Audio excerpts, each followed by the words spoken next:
Conference. This is a momentous day in Ware County for a case that has long gone unsolved. And I'd like to thank for your coverage and your attention to this matter. First thing I'd like to do is introduce the people that are standing up here with me. Of course, behind me I have Ware County Sheriff Carl James. Over here I have the Dougherty County District Attorney Greg Edwards, the Waycross Judicial Circuit District Attorney Marilyn Bennett, and GBI Inspector Ryan Carmichael. As you know, today's press conference is about the what's been known as the Ware Baby Jane Doe. On December 21st of 1988, the Ware County Sheriff's Office requested the GBI Region 4 office after finding remains of a child off Duncan Bridge Road in Millwood, Georgia, at an illegal dump site. You can see from this crime scene photo here, this is the location of where she was found. She was inside of an old TV cabinet, wrapped up in a blanket, inside of a duffel bag, inside of a trunk that had been encased in concrete. You can see also from the picture that this was a dump site. There's an old desk, there's other trash that's just been thrown out where they threw out this child. We also knew from that scene that there was a possible Albany connection due to an Albany Herald newspaper that was found nearby. Now, the initial investigators and agents that responded to this scene, they made multiple different attempts to try to identify her. They looked at local missing children reports, of which there were none that matched. They checked with local social service agencies that had no report of any child that could match that description. They looked at local, state, and national law enforcement message boards to provide information to try to get a response on a possible missing child that fit this description. They also utilized local, state, and national media releases to try to spread the story in an attempt to get a tip of who this missing child may be. They made comparisons to known missing children throughout the United States. These were in areas like Michigan, Pennsylvania, South Carolina, and many other states. This investigation continued on for years. There were multiple agents, multiple Ware County Sheriff's Office investigators that put their hearts and soul into this case. It wasn't until 2019 that a Region 4 agent began looking at DNA genome sequencing as a possibility for helping us identify this Baby Jane Doe. In 2022, using information that had been obtained from genealogy research based on DNA results, we were able to confirm a family connection in Albany, Georgia. At that point, we began comparing DNA from family members in that family tree to the extract of DNA from the Baby Jane Doe. We moved on to December of 2022, on the anniversary date of when Baby Jane Doe was found. We did a news release through the media, and a tipster called forward. She had heard the story of Baby Jane Doe, and she believed she may know who this little girl may be.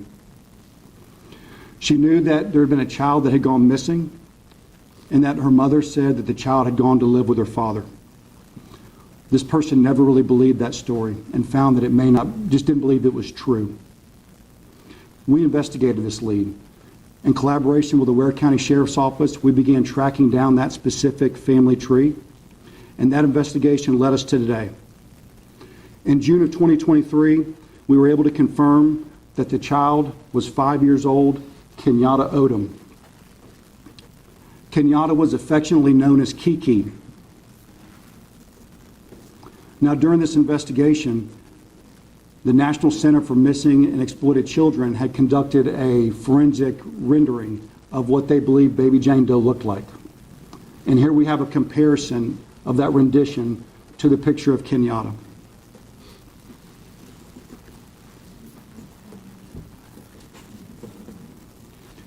The investigation didn't stop there. Since this summer, we have continued to conduct interviews and other investigative acts to try to determine what caused the death of Kenyatta Odom. Based on that investigation, on November 1st, we were able to secure a true bill on a grand jury indictment for Kenyatta's mother, Evelyn Odom, also known as Zemeka Luciano, and Evelyn's live-in boyfriend at the time, Ulister Sanders Sr. Both Evelyn and Ulysses were charged with 5 counts, 1 of felony murder, 1 of cruelty to children in the first degree, 1 of aggravated battery family violence, 1 count of concealing the death of another person, and 1 count of conspiracy to conceal the death of another person. Both Evelyn and Ulysses were arrested without incident on Thursday, November 9th, 2023.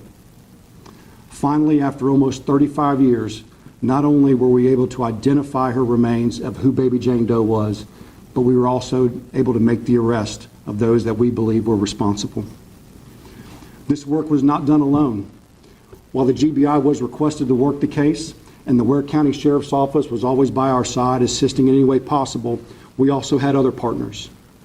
The Waycross DA's office consistently provided us advice and feedback on investigative processes so that we could be sure that we had the strongest case possible. When it was determined that Kenyatta's death occurred in Dougherty County in the Albany area, we began to confer with the Dougherty County DA's office, who continued to provide excellent advice and pushed us to continue on with investigative leads to try to secure the case. The GBI Department of Forensic Science was always there to help us understand the ever-emerging DNA technology that was coming forward, how we could use it in this case. The GBI Medical Examiner's Office proved vital as we ended the days of the investigation prior to the arrest in helping us ensure that we had what we believed were the right people. The National Center for Missing and Exploited Children, also known as NCMEC, they have been involved with this from the beginning. In 2009, they met with us and helped us post investigative findings and attempt to find new information. They also did this work of the rendering of what they believed Baby Jane Doe looked like. The National Missing and Unidentified Persons System, also known as NAMUS, was another partner that helped us to get the word out about Kenyatta. The University of North Texas was instrumental in helping us extract DNA and make comparisons while we were conducting the investigation. Gene by Gene, Othram, Innovative Forensic Investigations are also 3 organizations that were essential in determining the match between Kenyatta and Baby Jane Doe. I'd also like to thank an anonymous donor that provided a $5,000 reward in December of 2022 that helped us get information that we needed to secure this case. I'd also like to thank the Cook County Sheriff's Office and the Lenox Police Department. They were vital in helping us locate Evelyn at the time of her arrest. Right now, I'd like to turn the mic over to Sheriff Carl James. Thank you. Just a couple of comments. I'm Ware County Sheriff Carl James. First, I would like to say thank you to the person that came forward with the tip, the information that led to the solving of this case, and to the Ware County citizen that came forward with the $5,000 reward. This case has always been a special interest to me because I was one of the responding detectives back on December the 21st, 1988. A little after 12 p.m. that day, I, along with Detective Peggy Gwynn, received a radio call to respond to Duncan Bridge Road in the Millwood community about a death investigation. Upon my arrival, I was really not prepared for what we were about to find. That is, the body of a little girl who we now know as Kenyatta Odom had been discovered in a wooded area a short distance from the roadway. From that time forward, hundreds of leads and tips have been investigated and followed up by the Sheriff's Office and the GBI. It is because of the diligence of the many criminal investigators, forensic specialists, prosecutors, and others over the years that we're able to be here today with this case having come to a successful conclusion. So again, I would like to say thank you to everyone that had a helping hand in solving this case. This is a great example of what can happen when agencies collaborate and work together. And in conclusion, I would like to remind everyone that where unsolved cold cases are concerned, investigators are always working on these cases. Even though the public may not see any progress for months or even years, they are still being investigated and worked on. Thank you. So at this time, I would like to introduce Greg Edwards, the Doherty District Attorney. Good morning, or good afternoon. I'd rather just say a few other things in relation to the cooperation of these agencies that you've been introduced to. Well, to begin with, this case was a traumatic event for this community, Ware County.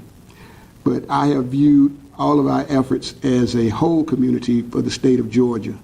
Working with District Attorney Bennett, we began to review the case, and looking at all the information being gathered, it became clear that Doherty County was the area where this matter should be brought to trial. To begin with, every community must do everything it can to protect its children, its disabled, and its senior citizens. And how we do this reflects directly on the character of our communities.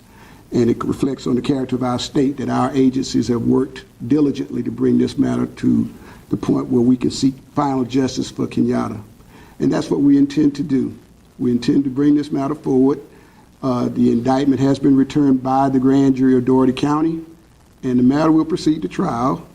As the prosecuting officer in this matter, I cannot comment as much as I would like to regarding the evidence, but the thing is that we believe that there is evidence beyond a reasonable doubt that will lead to justice being found for Kenyatta. And again, I want to thank the relentless efforts of the Georgia Bureau of Investigation, the efforts of the Ware County Sheriff's Department, the efforts of the District Attorney for this Judicial Circuit, D.A. Bennett. All of these efforts have coalesced into this point where we can finally find justice for Kenyatta. Agent Seekers. I'd like to reiterate what you just heard Sheriff James and DA Edwards say. This cold case is a collaborative effort. We have worked, as I've mentioned earlier, multiple organizations, but specifically within law enforcement, the amount of collaborative effort between the GBI and the Ware County Sheriff's Office is what brought us to this conclusion. We have worked with them every day, working on finding the answers here. But I think the bigger picture is not just even on this case, but also on all cold cases. The work that is done on cold cases is typically behind the scenes.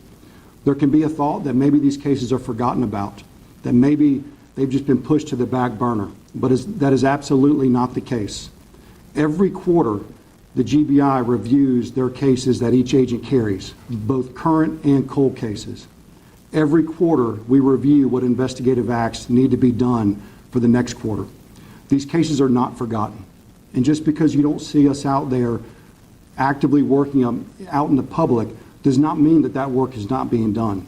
That work is being done every day by a dedicated group of agents along with the local investigators that they work with. But not only are they also working on cold cases, they continue to work their current cases. Our success rate in current cases is not as widely known, but every day we are securing arrests, and working with DA's offices, we are securing prosecutions of these arrests. I can tell you that on average, at our office at Region 4 in Douglas, for the last 3 years, we've worked 16 death investigations a year. We've worked 5 child molestations a year on average. We've worked 6 sexual assaults every year on average. We've worked 6 use of force cases every year on average.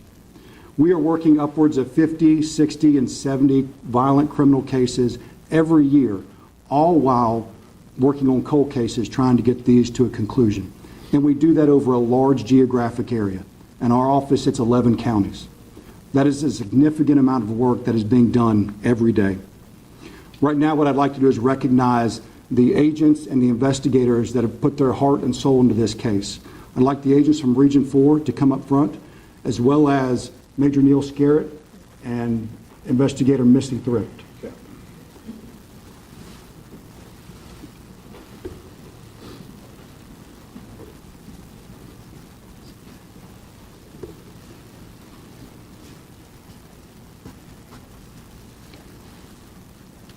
These are the groups that are out there every day working these cases, making sure that they come to a successful conclusion. They spend their nights away from home. They spend their weekends away from home. They spend their holidays away from home. They are called out at 11, 12, 1, 2 a.m. when people don't realize what's really going on. They'll work 24, 48, 72 hours away from home before they ever come home again to get some rest. They do this consistently. They do this with extreme dedication, and it is something that is never seen and that we need to speak more about.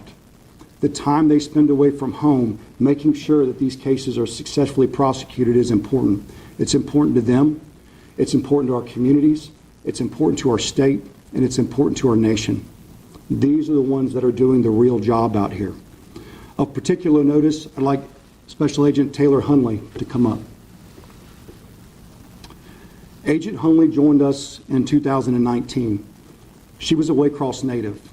She grew up hearing about this case and was always specifically interested in it. When she got to our office, she requested to be able to have this case assigned to her as a cold case. I have never seen anyone work so hard to be sure to try to find an answer for a cold case as what I've seen Agent Hunley. Her work is commendable, and most of the time it's unseen. But it's been her dedication, along with the support of these other agents and these other investigators, that got us to where we are today, and that will continue us forward through a successful prosecution. Thank you, Taylor. Now, does anybody have any questions? I think Jeffrey's first question is, any idea on motive of why she was killed? I think at this time, any direct comments about the investigation I need to steer clear of for right now and let that come out in the prosecution. Agency, first naturally filing this for that. Do we know where Kenyatta's actual father is? Any information about him? We are actively trying to locate her father. The identity of her father has been a little bit of a secret over the years, but we are continuing to use our investigative tools to try to identify him. The two individuals who were arrested, do they have any other children? They do. Okay, hi, that's Shanti Isaacs at WLB. Where is the location of the mother right now? Is she in Doherty County? My understanding is she was booked in the Doherty County Jail last week, although I've had several questions, so I'm not sure if there's been a mix-up. She was arrested in Cook County. It was the Cook County Sheriff's Office and the Lenox Police Department that assisted us with that arrest once we located her. But it was my understanding she was going to be transported to Doherty County. And does the statute of limitations apply to this case? And if so, can you elaborate why or why not? There is no statute of limitations on murder. As to the other statutes, I would defer to the District Attorney's Office to discuss the technicalities there. Nick Gibson here from Action News Jax. My first question is, kind of why did it take so long for you guys to get here now today? If you can maybe elaborate on that. Very good question. Primarily the forensic technology has changed. It has changed the investigative landscape. In 1988, I don't even know that DNA was on any investigator's mind. The genealogy work that is being done was nowhere near the capacity that it is today. Note that at the time, multiple media releases were made. I would say within the first 12 months or 6 months of Baby Jane Doe being found, and a response was just never gotten. Every lead that was followed ended up not matching our remains. As to why that takes so long, you have to look at the investigative process and the forensics that have developed. As I said, in 2019 was when we started looking at DNA genome sequencing.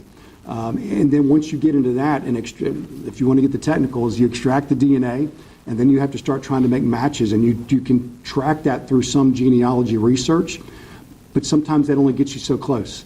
And in this case, it got us close enough to realize there was an Albany connection, but it actually wasn't close enough to get us directly to the mom or the dad. It was a tipster that finally came forward that provided us the final break that we needed. So sometimes it's just a matter of the information. It's not magic to work an investigation. We need the cooperation of witnesses and members of the public and the media to help get this done, and it came together here. I would say in this case that the mother had provided a story of family members over the years, and it just took a long time for them to finally question that. That tipster, were they close to the family? Was that a family member? Do we know that by chance? I'd rather not provide that at this time. So. To clarify, Mr. Sanders, was he a live-in boyfriend or a stepfather? He was a live-in boyfriend. And also, where was he taken into custody? In Doherty County. Yes, sir.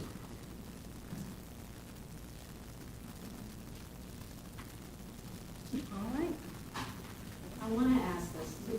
Did you say that the tipster called after a news story aired on December 21st, 2022? That's correct. We received the tip in January of 2023.